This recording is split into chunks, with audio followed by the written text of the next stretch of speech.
This is the Running Channel podcast with Andy Badley, a former Olympian, Sarah Hartley, who turns up when she likes, Rick Kelsey, journalist, chatterbox, gets around a bit. Someone who speaks about himself in the third person.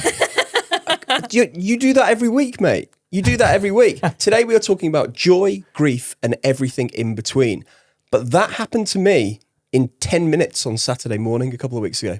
Right, well, yeah, we will be speaking to our wonderful presenter, Jess, about how she has recently just completed 8 marathons in 8 days, which is more marathons than Rick would like to do in his lifetime, I think. Definitely. So we will be diving into that, plus some running news and answering your questions. But first, let's find out what happened in Rick's week. So... Because it always has to start with you. Yeah, back to you. No. This is important. Because Heaven forbid we talk about anyone No, else. I think this can help a lot of people. Oh, good. So we often talk about DNF, did not finish. Yeah. But we don't often talk about did not start. DNS. Yeah. I feel like we do with you. No, we only did. This seems to be giving me some deja vu. No. This has never happened. If there was a working week calendar, Hang on. That was a start list for Rick Kelsey. It would be like Monday, DNS. Tuesday, DNS. I feel like I've just set you up. So I've just literally just queued you up. But I've never done a race. This is a running podcast. Yeah. Yeah. I've never missed the start of an organised run. Okay. But I have now. Did you miss parkrun? Yeah, I missed parkrun. No. Do you know what was worse? Do you know what was worse? I was at the start line. Yeah. So we got out the car, Albie and Elizabeth. Albie's with Chantal. Your I've got lovely kids. Elizabeth. Yeah. Yeah. So I'm walking down. I'm like, they're going to be here soon. Oh, it's 3 minutes to 9. They better be here quite soon. I'm like, I've got Elizabeth on my own. Albie's probably causing chaos back there. Yeah. 2 minutes to 9, 1 minute to 9. Notices, volunteers, applause. Okay, is everybody ready? You're like, no, I'm not. I'm like... Did you look down at Elizabeth and go, do you fancy it? I was... I just looked at her. Just how'd you feel about that? For context, how old is Elizabeth? 5. Yeah. That's a big ask, 5K. Yeah, and it's probably run, 25 metres total. And I was like, what do I do? I can't leave a 5-year-old with, It definitely crossed your coffee. mind though, didn't it? Yeah. Right, you stay there. I'll be back, depending on Hellsfire Hill, Well, in exactly. 5 to 7 minutes. Well, I was going to leave it. I was thinking, should I leave her with Slim Jim, the coffee man? And then I thought, I don't know Slim Jim that well. So I thought, That sounds like the start of some kind of crime drama. yeah. I needed to run my parkrun, so I left my 5-year-old daughter with Slim Jim, the coffee man. So then they went 3, 2, 1. Go. Oh, and did a single tear just rolled. They'll just run past me. Elizabeth right. slow clapping. So how long did it take your lovely wife to come and find you then to relieve you? About 60 seconds later. Yeah, so you started then, right? No. What? Why didn't you just Didn't do go? it. Because they were gone. You could have caught up. Yeah, exactly. Caught up, what's the point at that point? There was no point. It was You gone. still would have done 5K. No, Did you run that day? No.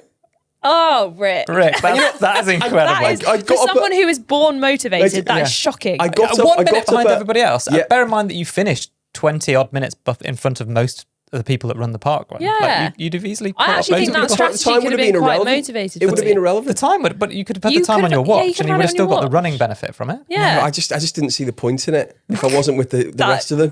Oh my That goodness. is literally ridiculous. We had a lovely weekend, but I got dressed up for it. I got... You still could have done it. No, you could have run it backwards I even and you still got could up have at done 7 5K. because I've realised for me now that fueling is a 2-hour strategy and not a 90-minute strategy. You mean by fueling, do you also mean Eating. skincare and hair care Yeah. and grooming generally? I mean, having Sticking the wig on. having a Charm bagel. The Charm bagel. Charm bagel. Wait, so takes what do you more have than in 5 your, minutes to what do you have in your bagel? Oh no, because now I know because you have white bread Yeah. 2 hours before with some honey, not the protein which now comes afterwards. I don't think anyone takes their weekly 5K as seriously as No, you. no, Maybe they but do. Email anyway, it. I prepped podcast it. at the I right reckon time. So anybody anyway, that so I didn't takes it make it. even moderately seriously would still have run the 5K. Yeah. You were in your running I'm kit. fueled. I'm You in my were running kit. childcare. Childcare Had is carbons on. sorted. You had carbon plated shoes on. Oh, well, speaking, I've got a Rick. total aside here, which is Yeah. unusual for the Running Channel Yeah. podcast. I found something in my house yesterday. I was tidying up one of the bookshelves, and I found some photos that had come out of a photo frame that used to be on the wall in the house. You've been replaced, mate. And I found this photograph. So I was just thinking Second tier. being being dressed up. This made me think of this. Yeah. So I don't know what you think of this. Well, I'll try and show it to the camera as well. But Sarah, I don't know what you think of this. So this is my wedding day. Is this your wedding day? Yes, I'm going to show that to the camera so that anyone watching on YouTube can see. Is that Rick? This one is Rick. So he has his back slightly to the camera. But look at that. Because I look like a wafer thin mint. No, it's just the fine head of hair, isn't it? It's very long. It's very like emo hair. Yeah. And sideys. It's very, it's very dense. Yeah. So there you go. Just thought I found that. Thought I'd bring it in as a little so part. funny. It looks like we're all having a good time though. We were having This a great time. also, like, this is pre-wedding. This is me waiting outside the church, seeing some of my bestest friends in the whole world and Rick. And then we. so I was Do you having know the best what day. I love about technology now, though, is that like I'm sure this was in the day where like camera phones were like just emerging. They didn't really exist, Yeah, they didn't really exist. As in, like, if that was so nowadays, as in, like, this is a lovely photo, but if we just look at the composition of it, nowadays that would probably be discarded amongst the like thousands of different shots that you have. Whereas that, like, it shows a moment. Rick's not even facing the camera. Can't even see my His face. eyes are closed. No. Your eyes are in a very But weird position, so this- and you've printed it off. Yeah. I mean, I don't think this is even worse. Perhaps this is one of the professional photos. This is one of the professional photos. So there we go. I just love the brief. I love that please, photo. could we have? Yeah, me too. Were you best man or were you groomsman? No, I didn't even make the list. He was needs with those things. Yeah. Yeah. Oh, you were. Yeah. I was. Sorry, I didn't know I that. was standing at the back. Were you just a guest? Yeah, I was standing at the evening do. I mean, I wasn't. No, invited. you were there. No, don't give me evening do Evening nonsense. do. That's such a Evening do. you day or evening? guest. Evening. Well, because I got married. So they don't like you. I got married at 26, so Rick was only like 17, so it'd be weird for him to have been That's very true. my Yes. best man. So yeah. that's Yeah, it's too young. now it'd be very It's nice different. that you'd learnt to walk by the time of his wedding. Yeah, though. you did That's so well. good. Yeah, bought your little trike. But that was a total aside. I've got another story though that's nothing to do with Rick's hair or my wedding. Right. I wasn't running, but it could have really badly impacted my running the other day. Fell down a manhole cover. like I was in a slapstick movie. How did that happen? Yeah, fell down a manhole. Yeah, for real. But how did you do that? Well, yeah. Look, so this is the damage on my leg here. Oh my It's actually gosh. healed a little bit because this was on that looks Friday. so bad. Yeah. That looks like it really did hurt. Well, fell it's weirdly down it's on the part of my knee where I had knee surgery, so actually the nerve endings there never really healed back, so I didn't feel it that badly. But not great. Sorry. I was just walking across a patch of grass. Is this in London? No, Milton Keynes. Why No is one that saw it better? either. It wasn't like, and There was just a hole in the ground. no, there wasn't a hole. There was a completely intact cover to like a. And so I stepped on this thing and fell through it. Where did Yeah. Was it where one did of you the wake up? circular ones, or No, was it one of no. the like square? It was a square one. I think it was some kind of like a utilities one that would have been for Right. I don't know some. And how far did you drop? Oh, like below my knee, like as in. So I went like but the whole length of my lower leg into the manhole with Were you one ru- leg. were you running with or one walking? leg? No, I was walking. Yeah. Sorry. Were you I with was anyone? picturing you were like under the Oh ground. no, I didn't. I didn't like fall through the pavement. And Yeah. but Oh, right. I went down. I don't know whatever that is. Did you 50 centimeters. report it to the council? No, I didn't. I was too ashamed. Were you by yourself with your Yep, completely on my own. Oh yeah. my gosh. Completely on my own. Sarah, have you fallen down any holes? No. I'm glad you're okay, but that is a wonderful story. Thank you.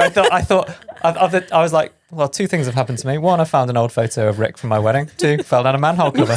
The people will love that. That's the content. Big week in Badleyland. Yeah, that's my running update. That, and I'm just about getting my mojo back after a couple of weeks of sort of just being so tired after my half marathon. It took so much out of me that it's taken me until now to feel human again.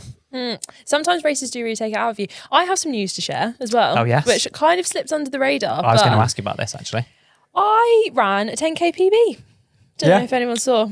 Thank you. I know very it's much. more than actually, because I want to interrogate this. It's more than like a little gentle round of applause.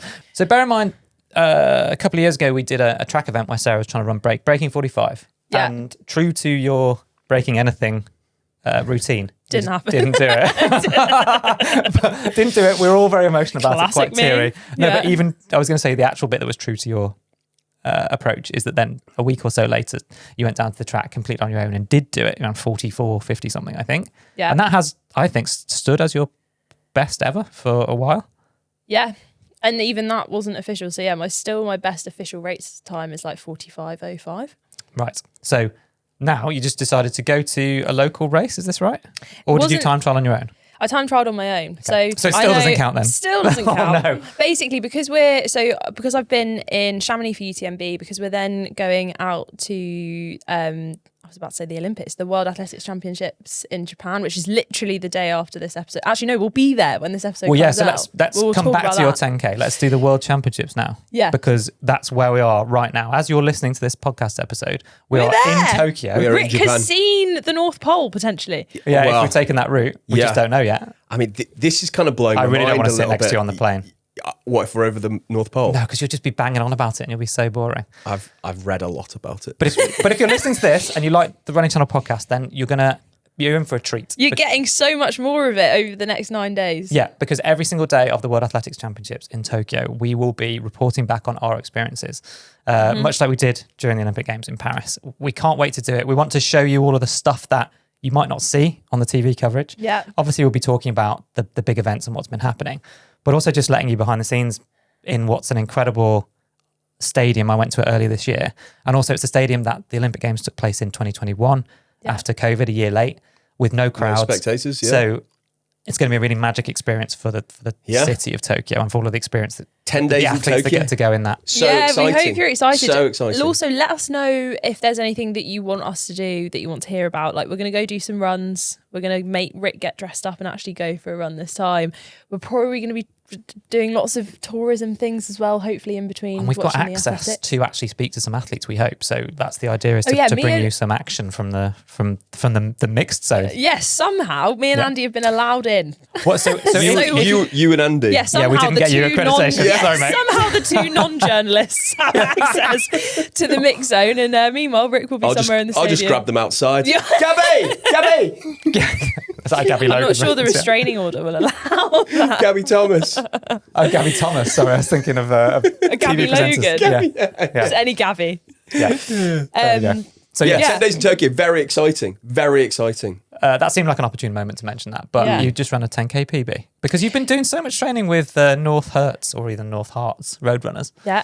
your running club. Yeah. Well, this was the thing. I really wanted, I didn't have a goal, and I was getting to the point where I was turning up to training sessions, doing some like really solid sessions that I was really proud of. And so many of them were like, run at half marathon pace, run at 10K pace. And I was like, I don't know what this pace is because I haven't done an all out effort.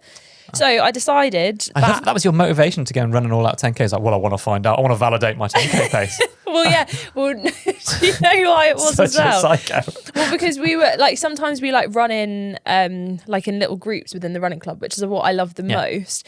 And You're trying to upgrade your group. Is that what's no, happened to you? no, I'm not You're even like, trying to upgrade I'm just trying to solidify my place within the group, because there have been some sessions where they were like, just run to effort, like don't worry about the pace. And I'm like, yeah, but I want to know. okay. So couldn't find a race to sign up to because every single weekend is taken up with watching running at the moment. So I decided, right, I've got a bit of spare time. I had a Friday off. So I was like, right, I'm just going to wake up really early, go and run a time trial, which in theory would have been excellent. But as you know, life has its way. My dog, Herbert, currently is doing what's called a diet trial, I think it's called, because we and the vet think he's allergic to something. Right. So what me and Tom should have done is very, very slowly wean him onto his new hypoallergenic food in order To test. to test it. However, what happened was Herbert, the dream dog, absolutely loved the hypoallergenic food. So we weaned him onto it a little bit too quickly, I think, in hindsight. And the night before, I wanted to wake up fresh to do this time trial. Explosive diarrhea Oh, my gosh. goodness. on the hour, every hour, from 1 a.m. till 5 a.m. You or Herbert? Like, honestly, by the end, both. No, definitely Herbert. So I ended up sleeping on the sofa downstairs, so that every time I've like felt him climb off the sofa, wake up, squeezing his little bum. Oh my God. I could open the back door, let him run down the garden. Oh, that's a euphemism. He's the one that needed to open the back door. And bless him, it was absolutely horrific. He's now fine. Good on him. When he said he was allergic to something, I thought it might have been Because he's like been you. in the office. Yeah, he probably is allergic to me. No, allergic to hugs, like his owner. Just really doesn't like me. Oh, well done, you. 10K So I just went out, and so new 10K time, guys. Yeah, hit me with it. Do we accept that I'm going to do the like time I stopped my watch? 43 minutes, 16 seconds. That's incredible. So it's effectively a 2 minute, minute and a half at least. Yeah. Personal best. Which I was unreal. absolutely buzzing with. What's that, a kilometre pace? 4:19. Do you know what made me feel really bad as well? So the day 4:19, before, Sarah.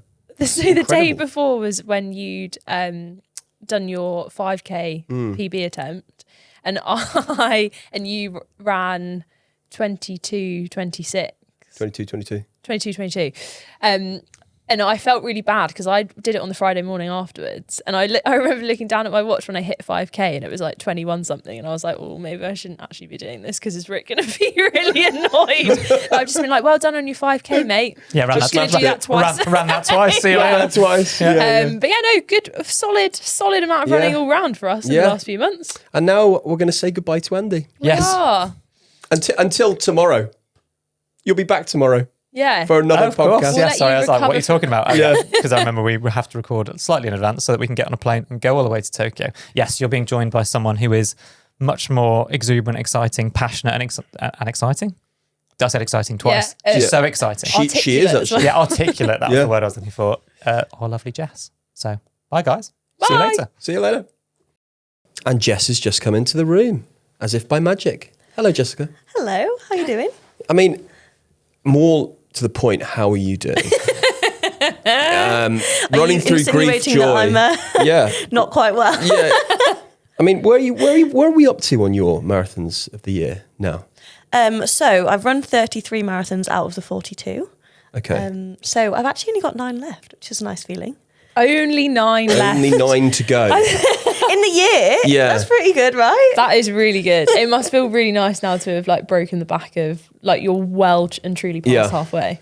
Yeah, so I did a big chunk of 8 marathons in 8 days. And I think at the start of the week, I was like, this is a really bad idea. By the end, I was like, this is great because I've got through quite a lot now. 8 in 8 days. I mean, what was your body saying to you on day 8? I don't even know what to say. Like, I just was Were in you the in pain? daze.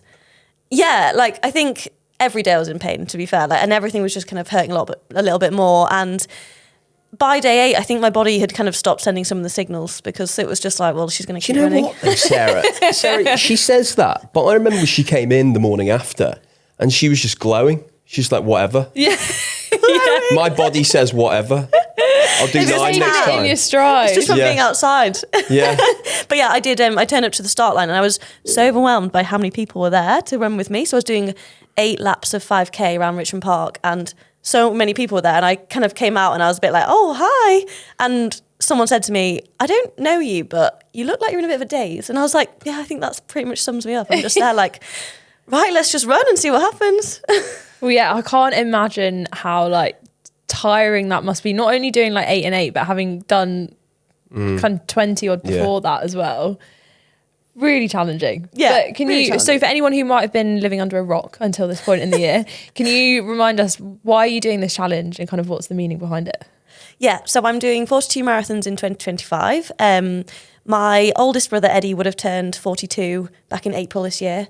And I've been thinking of something for a while. And this, I think, really was fitting because 42 kilometres in a marathon for his 42nd year, I just thought fit really well because running's helped me so much through like so much grief in my life and just from meeting new people who like running, hearing other people's stories, like just a bit of therapy for myself, really. Yeah, it's really, really good. What did running help the grief, or were you already running when your brother passed away?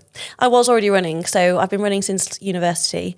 But so my dad died back when I was 14, and I think just, I don't know, I'd go for like a walk every day, or, you know, I don't know how often it was, but it was like 3K, and I'd just kind of walk around with my music in, and I think that just like gradually turned into a run. And so it's always kind of been just like getting outside, a bit of fresh air, bit of time to myself, and then that developed at university into running socially and meeting new people. And so like throughout the years, it's always been a big help to me.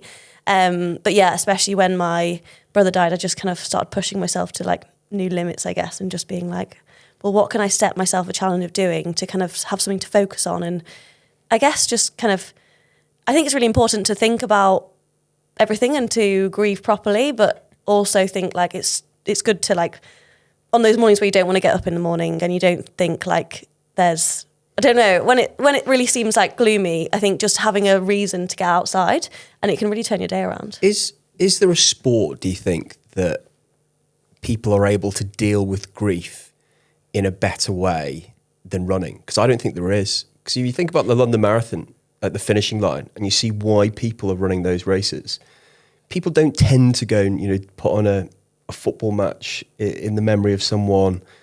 But it's about, I remember that, the scene in Love Actually where they say, if you ever want to find hope in life, go to the arrivals terminal at Heathrow.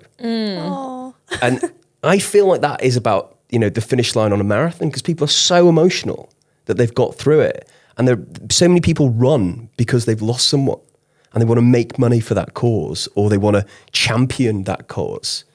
I always struggle with the term raise awareness now, because it's kind of overused, but they want to champion a cause. And I just don't think there's another form of exercise that people put their mind to and go, do you know what? I'm going to celebrate that person's life through doing this amazing objective.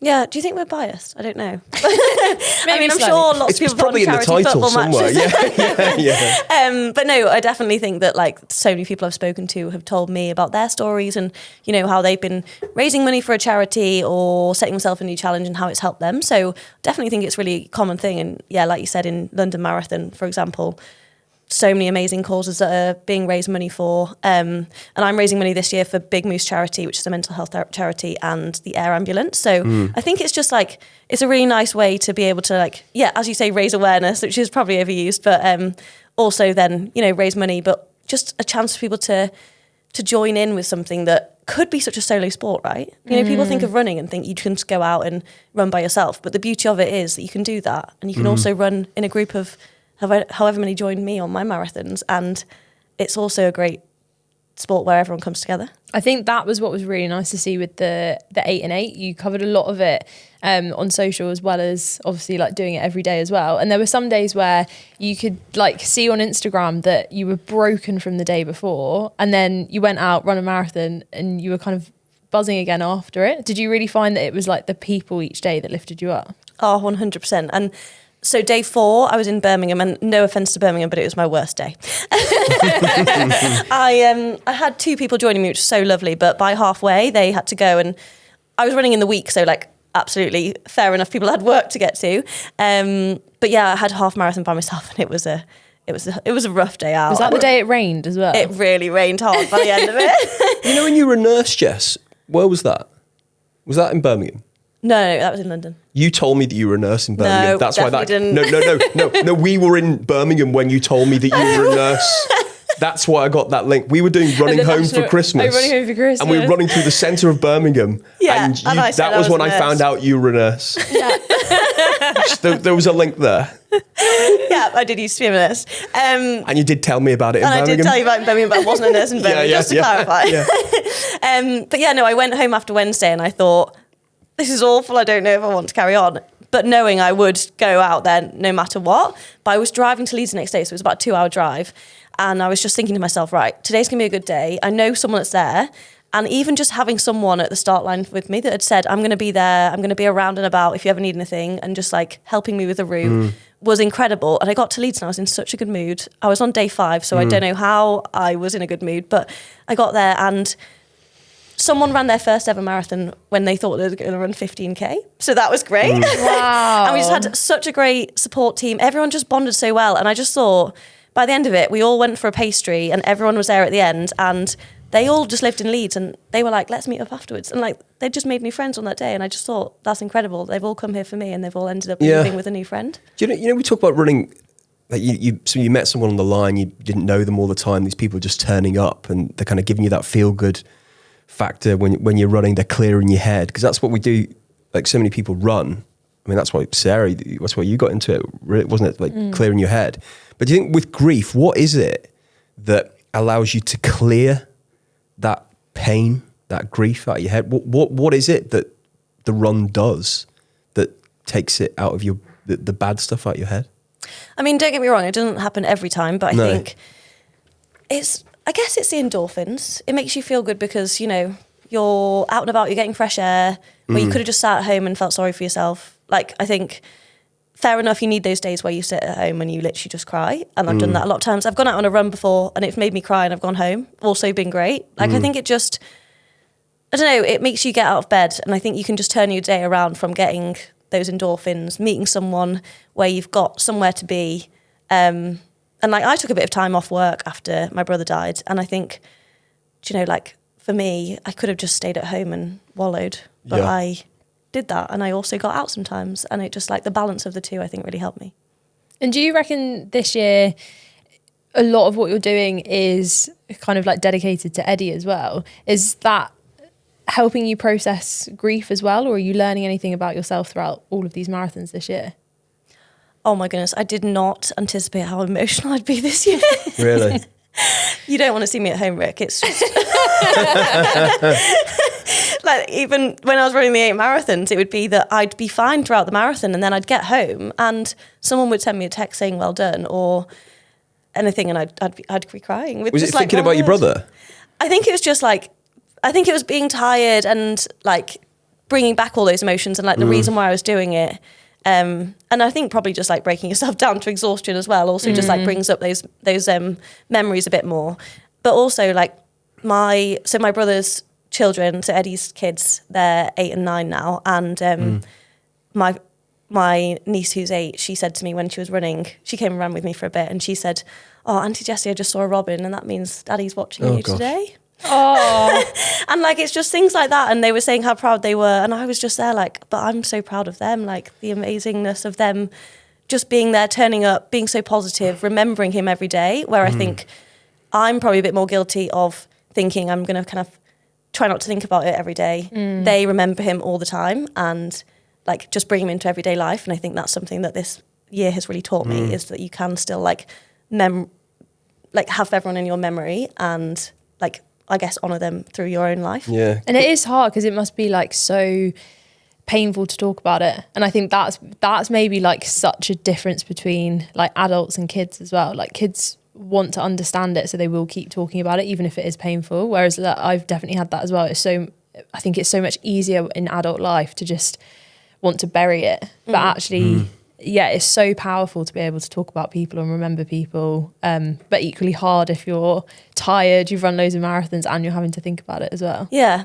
And I think like something that I'm sure lots of people struggle with when, you know, someone close to them dies is that I had a lot of guilt, that I was kind of, I mean, I wasn't in the accident at all, but I was the one that's like still here when my brother had 2 gorgeous kids, so much of his life to live. And I thought, well, I'm just like, I don't know, I haven't got kids to look after. So like I would way rather swap places with him. And I think this year's just kind of reminded me of like the good I want to do, I guess, and like to make it worth the fact that I'm here, even though I don't have my own kids to bring up, I can still be like hopefully an inspiring auntie and raise them to be like great kids, help to raise them to be great kids as well. And I think I want to give back in some kind of way. And like, because I stopped being a nurse, right?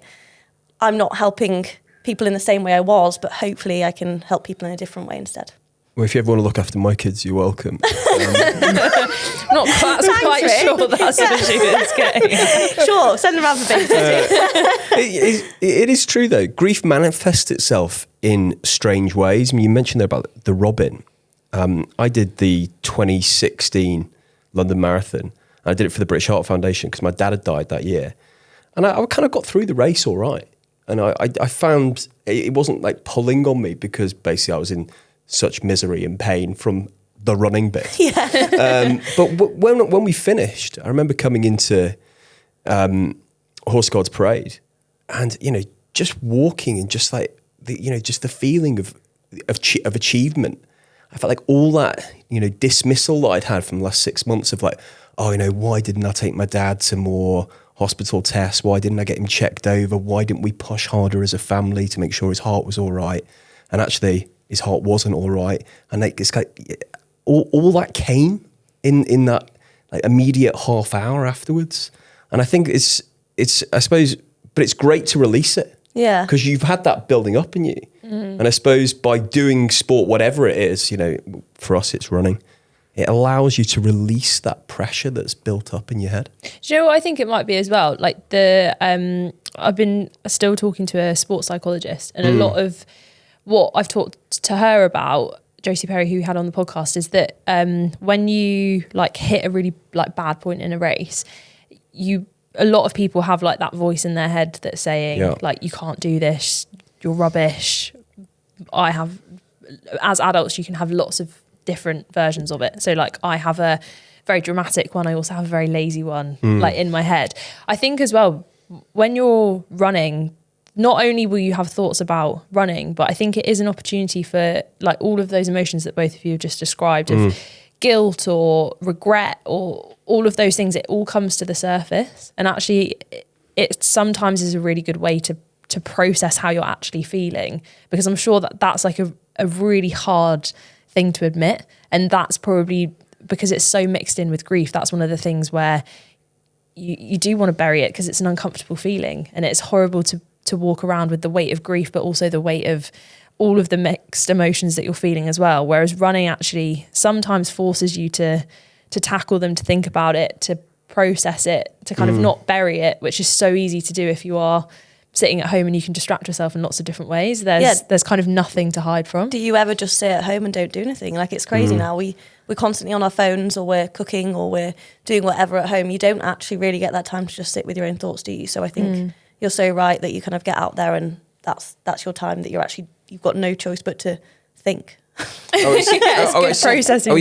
So you two think it's harder to kind of process life more because there are so many distractions, where if you are running, you can't, write a message. Or someone said to me the other day about how useful going for a 30-minute swim is, because, in theory, on a run, you can check your phone or look at your watch if it pops up on. I've just figured out how to make that happen.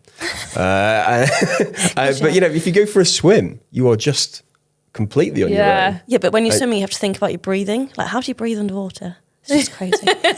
There's too much to think about. Yes, running is though. Have you ever had it? I could go for an hour run with no headphones, no music, no nothing, and literally just be singing the same song in my head over and over again. For an hour? For an hour. And like, there is no other, if you sat me in a room for an hour, my attention span is not that good. Whereas for some reason with running, it's like you lock into this, some people call it like a flow state, don't they? And it's just, you are literally like, it's tumbleweed going through my brain and just one song from High School Musical. Going over and over and over and over again. Which High School Musical song is it? That's the question. Bet on It is a good one. Oh. Work It Out. The other one where it's like, we got to work. Just that one line for an hour. Work. It must be a really long hour for you. Go on. Do you think when you've achieved this, because you are going to do it, Jess, but do you think when you've achieved it at the end, do you think that will give you some closure to your brother? Oh, that's a good question. Can I let you know after the end? Do you feel like you're getting it now? I think it's a hard one. I don't know if you ever really. I don't know if anyone ever gets closure, so it's hard to know. Like, do you? I think you get steps of closure. Like, yeah, like for me, like a first anniversary when you lose someone young, that you've got through that year, is a first step to closure. The first time you pass a missed birthday is a step to closure.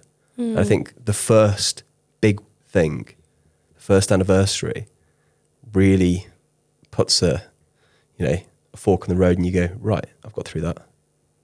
That's a big step. Yeah. I think I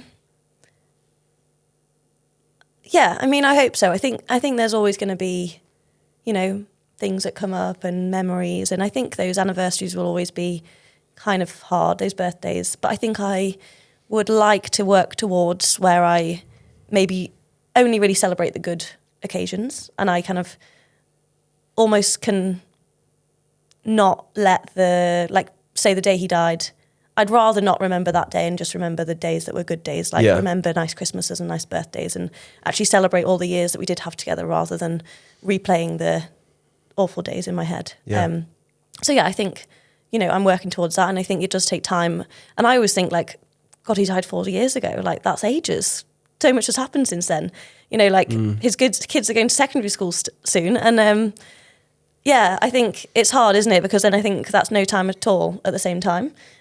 So it does take time, doesn't it? But yeah, right now, I feel like I'm getting there, day by day. And I think, I can get through a whole day, and I'm not... Well, 4 years is still recent. I mean, a lot of grief counsellors will tell you that up till 10 years is recent.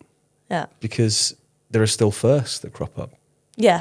No, very true. Yeah. And I think there's lots of occasions where it'll hit me harder, and I'm not getting married soon, but I'm sure that'll be a hard day where I guess my dad won't be there to walk me down the aisle, that kind of thing. But you have to find.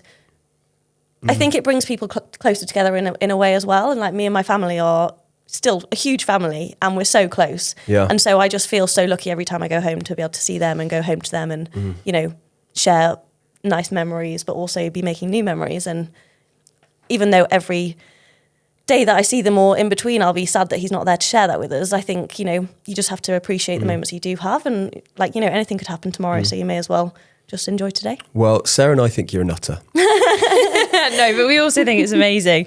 And so you got 9 marathons left. Yes. How are the legs feeling, and what is the plan for the next 9 marathons? So the plan is, most of them are events actually, lots of them with the running channel, which is very exciting. So I have actually got my next marathon is with all my siblings. So it's the New Forest Marathon, their first ever marathon, which is super exciting. And then, I've got quite a few events like Berlin, New York, Cape Town, Valencia, Malaga. Oh, it's just like a permanent holiday. I know, it's great, right? Yeah. And then the last Cape two... Town. I know. Yeah. Crazy. And then the last two, I'm going to do a final one in London. And then I think my final one is going to be Christmas Eve back when my family live. Oh, Derbyshire. Amazing. Yeah. Lovely. So if anyone wants to come and join me In with me Derbyshire for any on miles. Christmas Eve. If anyone's near Derbyshire on Christmas Eve, head down there. I might pop over from the Wirral. Yeah, sure you will. Might's a I won't real hold you to that. big word in that Because sentence. I think you might be a few balls of Gabby deep by there. Right, should we do some questions? Let's do it. Liv from South London. I've been an avid runner since 2018. My mum, Michelle, has been my biggest supporter, always cheering from the sidelines at races, passing me drinks and listening to endless running chats and stats. She herself is a parkrun queen and a fan of jeffing, run walking, but never signed up for a formal race until now. We've signed up to do a 5K together in December. She's not a fan of formal training or following a training plan, much to my annoyance. Do you have any tips on how she can prepare for the race in a relaxed way that will still help her enjoy the day? Oh, great question. My suggestion would just be to have a bit of a goal, and then let that dictate what type of training you want to do. So if it is, for example, would you like to walk it? Would you like to run the whole thing? Would you like to finish the race really strong? When we had Josie Perry on the podcast, she always says who do you want to be in that race, which to some people feels like a very strange question, but actually, do you want to be really confident and assured in that race and finish really strong with a smile on your face coming through the finish straight? If that's the case, then those things might help dictate your training. Is it going to be kind of building up week on week of being able to run a little bit further without stopping, or is it kind of doing like Rick loves, a bit of fartlek training where you just run faster and slower for different intervals so that you get used to kind of picking up the pace? I don't think, if you're already able to tackle parkrun, then, you're confident that you're going to be able to do a 5K together in December. But I think think of it in terms of how do you want to tackle it, and then let that dictate whether you do a few more longer runs or a few more interval sessions or a few more parkruns. Yeah, because she can already do the distance. Yeah. So I think it's the race word that's a bit scary, right? The race is just, if we think of it as an event, you've already been to an event, so just go out there, have fun, and enjoy the fact you can run it together. And you get a medal. But you don't get You a get a park medal. run. Yeah. Yeah. I think it's kind of, I think you're right, Jess. It's in your head, isn't it? You've done the distance. You're not afraid of the distance. It's just I've now the just got that song from atmosphere. Hercules in my head. What's that song? Go. The distance. Oh, it's in the distance, yeah.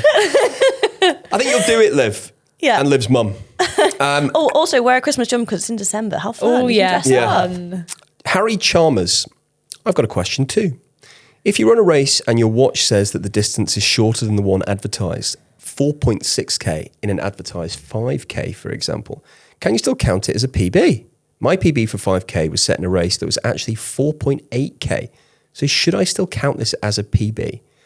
Harry from Aberdeen, and he loves listening to the podcast every week. Yes, Harry. You got a PB. They've measured the race. Incorrectly. Well, No, have they've measured they? it properly with a measuring stick. Oh, I see What what do you you call mean. those things? So Trundle wheel. your watch is wrong.